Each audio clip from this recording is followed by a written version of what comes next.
আল্লাহকে বেশি বেশি বেশি বেশি ভয় করবেন। কেমন ভয়? বলে সাধারণ মানুষ নফসের ধোকায় পড়ে বাম হাতে পানি পান করবেন, একজন আহলে হক আলেম কখনো বাম হাতে কিছু পান করবে না, খাবে না। সাধারণ মানুষ নফসের ধোকায় পড়ে কাউকে গালি দিবেন, কিন্তু একজন আহলে হক আলেম কখনো নফসের ধোকায় পড়ে গালি দিবেন না। আহলে হক উলামা আল্লাহকে ভয় করবেন। ভয়ের মানে কি? আল ইহতিরাজ আনিল মাসিয়া। সন্তান মা বাবাকে ভয় করে, প্রমাণ হলো মা বাবার সামনে অন্যায় করে না। একটা ছাত্র শিক্ষককে ভয় করে, প্রমাণ হলো শিক্ষকের সামনে ছাত্র অন্যায় করে না। ঠিক যেই বান্দা বান্দি আমার আল্লাহকে ভয় করবে, ওই বান্দা আমার আল্লাহকে ফাঁকি দিয়ে গুনাহ কখনো করবে না। হর কে দারত খৌফে হকদার দিল মদর জন্নতুল মাওয়া দেহদ ও রাম কাম জুজবা আকচি জে মখাজ ইনসুজা ফজলে ও আমস্তে দর জুমলা জাহা। তো আহলে হক উলামা কিয়ামত পর্যন্ত এই জাতিকে কবরের বয়ান করবেন, জান্নাতের বয়ান করবেন, জাহান্নামের বয়ান দিবেন, পরকাল নিয়ে মানুষকে কথা বলবেন। কেন দুনিয়া নিয়ে কিছু বলবেন না? কারণ আহলে হক উলামারা দুনিয়া বুঝে না। আন্দাজে ঠিক।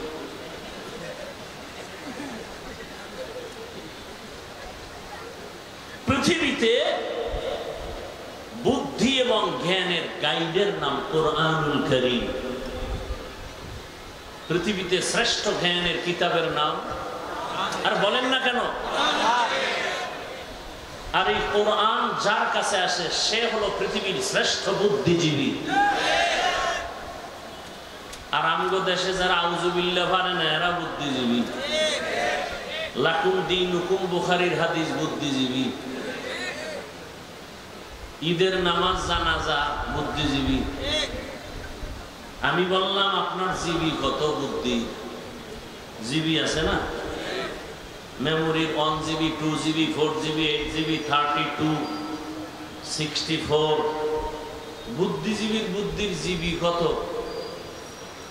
কারো কিছু 1% জিবি ছিল, মদের বোতলটাই না হ্যাং হয়ে গেছে।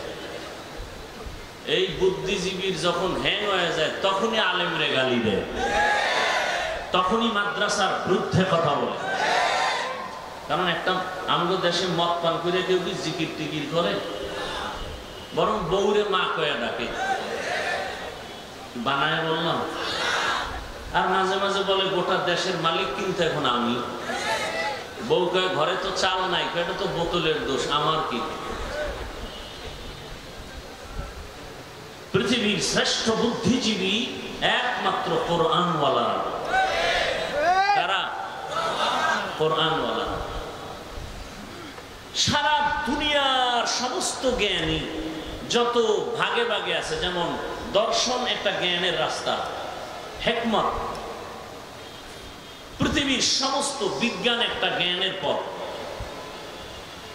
সমস্ত বিজ্ঞানী, দার্শনিক, ঐতিহাসিক যদি কোরআনকে অধ্যয়ন করে তাহলে বলতে বাধ্য হবে পৃথিবীর শ্রেষ্ঠ দর্শনের কিতাব কোরআন।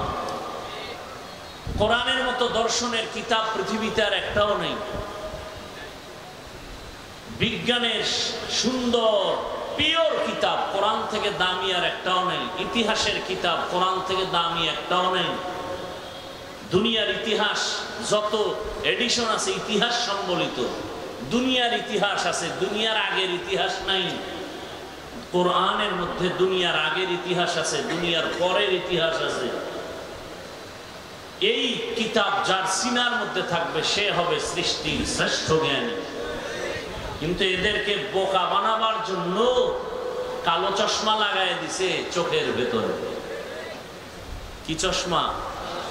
কালো চশমা লাগায় বলে প্যান্ডেল পুরা কালো, বাতিও কালো, বাতিও কালো না, প্যান্ডেলও কালো না, সমস্যা কোথায়?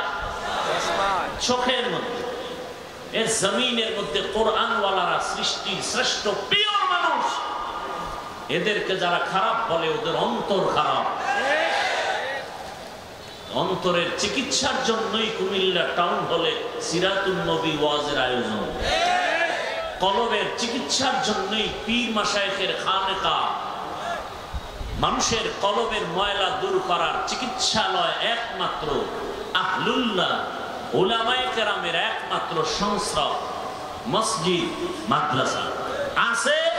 এ কারণে মানুষ এখনো সভ্য আছে। আল্লাহ বুঝার তৌফিক দান করেন। গুরুত্বপূর্ণ সুন্দর সুন্দর আলোচনা হয়েছে আমাদের বর্তমান প্রেক্ষাপট নিয়ে। যদি নিয়ত করেন যে এই আমল করেই আমি লাইনে উঠবো, তা আর বয়ানের প্রয়োজন হয় না। আমি আসছি আপনাদের দোয়া নিতে, ফাঁকে আপনারা কথা শুনলে আমি কিছু কথা সামনে বলবো, উঠা বসা করলে দোয়াটা করে চলে যাব। নিজেও ক্ষতিগ্রস্ত হবেন না, অন্যের ক্ষতিও করবেন না। কত রাত মোবাইল চালাইয়া ঘুম নষ্ট করেছেন, ফেরেশতা লিখে রাখছে হিসাব হবে আল্লাহর আদালতে। শুধু মোবাইলকে কেন্দ্র করে রাতের ঘুম নষ্ট করেছেন, স্ত্রীর হক আদায় করেননি, সন্তানের হক আদায় করার চিন্তা করেননি। হিসাব হবে আসল সময়। ওমরে ফারুক বলেন হাসিবু আনফুসাকুম ক্বাবলা আন, আসল হিসাবের আগে এখন তাড়াতাড়ি হিসাবটা মিলায় নাও। আসল হিসাবে টান দিলে সেদিন অডিট থাকবে কঠিন, ডান বাম করা যাবে না। সেদিন আল্লাহ স্পষ্ট বলে দিবেন ইকরা কিতাবাকা কাফা বিনাফসিকাল ইয়াউমা আলাইকা হাসিবা। সেদিন আর ডানে বামে তাকাবার কোনো সুযোগ হবে না। কে আপন কে পাপ কোনো কথা বলার কোনো সুযোগ নাই। সব মানুষগুলো উলঙ্গ দাঁড়ানো থাকবে হাসরের মাঠ। কই বাহাদুর, কই নেতা, কই ইমাম, কই মুক্তাদি, কই পীর, কই মুরিদ, কই বক্তা, কই শ্রোতা, কই ডাক্তার, কই রোগী।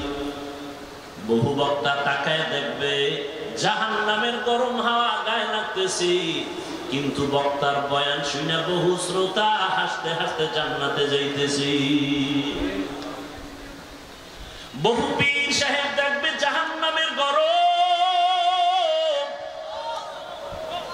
কিন্তু পীর সাহেবের সবক নিয়া বহু মুরিদ আমল করিয়া হাসতে হাসতে জান্নাতে যাচ্ছে। বহু ইমাম সাহেব দেখবে জাহান্নামের গরম হাওয়া লাগতেছে, কিন্তু মুসল্লিরা বয়ান শুনে ইমামের নামাজ ধইরা জান্নাতে চলে যাচ্ছে। হিসাব বড় কঠিন। রহমতের নবী বলেন, আবু হুরায়রা থেকে হাদিস বর্ণিত, কিয়ামতের ময়দানে জাহান্নামে সর্বপ্রথম তিনজন লোক ঢুকবে, পরপর তিনটা লোক সবার আগে জাহান্নামে যাবে। এর মধ্যে একজন হবে গলা কাটা শহীদ, আর একজন হবে আলেম, আর একজন হবে টাকা পয়সা দান করনেওয়ালা দানবী। দুনিয়ার সব বিবেক বলে তিনজন জান্নাতি, আল্লাহর আদালত বলবে তিনটা বিনা হিসাবে জাহান্নামী। জিন্দেগি বড় কঠিন। কিসের বাহাদুরি করি, অহংকারী করি কিসের উপরে?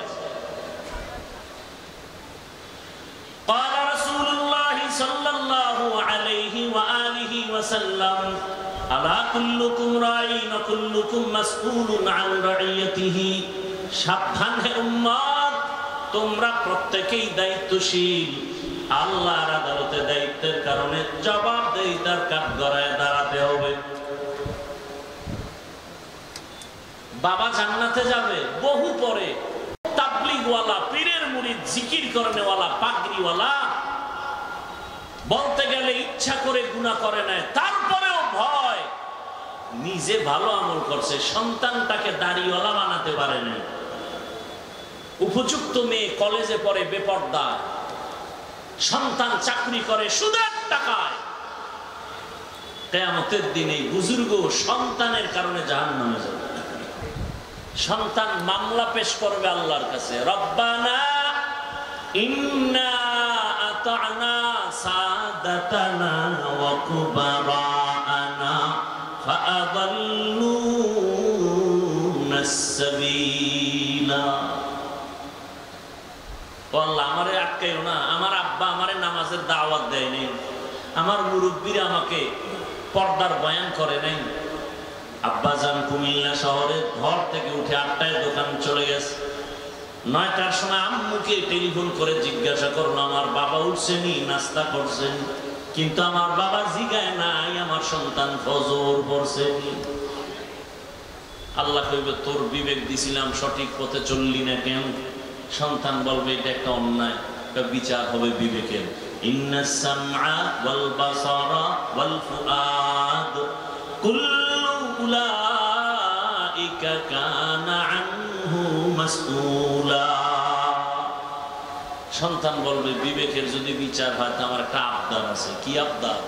রব্বানা আতিহিম দিফাইনি মিনাল আযাব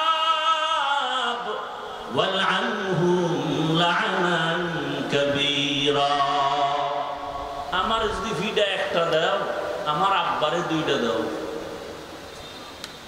আমার আব্বা আমাকে দাওয়াত দিল না কেন? আমার বাবা জুমার নামাজে গেছে, কোনদিন আমারে ডাকে না, চল জুমার নামাজে যাই। বড় কঠিন। এই জন্য ওলামায়ে কেরামের দোয়া করা উচিত সবার জন্য, আপনাদেরও সতর্ক হওয়া উচিত। আলেমদের বিরুদ্ধে কোনোদিন কিছু বলবেন না, কিছু লিখবেন না, আপনার অধিকার নেই লেখা। আলেম ভুল করতে পারে, এটা সত্য 1000 বার, কিন্তু আপনার ভুল ধরার অধিকার নেই। আলেম অপরাধ করলে দেশের শীর্ষস্থানীয় ওলামায়ে কেরাম সে বিষয়ে সমাধানের চিন্তা করবেন, না করলে রব্বে কারিমের ফয়সালা চলে আসবে। কিন্তু যে আলেম না, তার সমান না, তার অধিকার নাই তার বিরুদ্ধে কিছু বলা, কিছু লেখা। এজন্য আমি সারা বাংলাদেশে বলি, যারা উলামায়ে কেরামের ইজ্জতকে নষ্ট করার জন্য ফেসবুকে লেখে, মিডিয়ায় বলে, এরা সবগুলো সন্তান পিতামাতার অভিশপ্ত সন্তান। একটা সন্তানও মা বাবার আদরের নয়, সবগুলোর উপরে মা বাবার অভিশাপ। কারণ মা বাবার অভিশাপ না থাকলে কোনো মানুষ আলেমের বিরোধিতা করতে পারে না ওপেনে। আল্লাহ হেদায়েত দান করুন। এজন্য দোয়া করলাম, আল্লাহ উলামায়ে কেরামের ইজ্জতকে বাড়ায় দেন। আসতে বললেন কেন? উলামায়ে কেরাম থেকে দোয়া নিবেন, দলাদলি করবেন না। আল্লাহ বুঝার তৌফিক দান করেন। তো আমি আপনাদের ধৈর্যের উপরে কিছু কথা রাখার জন্য কোরআনে হাকিমের এক আয়াত, রাসূলের একটি হাদিস পড়েছি। তরজমাটা বলে নেই। আল্লাহ বলেন, ওয়া আম্মা মান খাফা মাকাম রাব্বিহি ওয়া নাহান নাফসা আনিল হাওয়া ফাইন্নাল জান্নাতা হিয়াল মাওয়া। আল্লাহ বলেন, ও দুনিয়ার মানুষ, আমার একটা আদালত কায়েম হবে, কিয়ামতের আদালত। ওই দিন আমার সামনে সবাই দাঁড়াইয়া হিসাব দেওয়ার ভয়টা অন্তরে জমা করিয়া, দুনিয়ার হায়াতে যারা অন্যায় থেকে নিজেরে বাঁচায় চলবা, আমি আল্লাহ ওয়াদা করলাম তার জন্য বিনা হিসাবে জান্নাত। রহমতের নবী বলেন, ইত্তাকিল মাহারিম তাকুন আ'বাদান নাস। আল্লাহর নিষিদ্ধ